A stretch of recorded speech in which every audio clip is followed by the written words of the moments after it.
And would you sort of link the BRICS into that sphere as well, or is it mainly focused on China? Well, no, the BRICS are in it too, in that sides are going to have to be taken very clearly. If you're going to try and take on China, you need to create a new trading alternative without it. And so terms are being put to every trade partner the US is negotiating with. Will you be in our bloc or will you be in China's bloc? And that isn't going to go away. Now, maybe that's temporarily put on hold, because if you're someone else who is about to sign a trade deal with the US, on one hand, maybe you accelerate now because you suddenly think, oh, I might miss the boat. They might go back to China again. That's possible, but unlikely. On the other hand, you start to think, well, no, if they are going to have to move away from China at some point, okay, what does another bloc look like?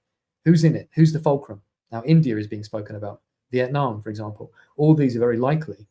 And the US will be reaching out to many of them, and of course, lots of them are in BRICS, and saying, how close do you really want to be to China if we're freezing China out? And how close do you want to be to us? And that, with us or against us strategy, I can assure you, will continue to unfold, regardless of what rhetoric you hear from people. For example, the US today is saying, we don't want to decouple from China. Yes, they do.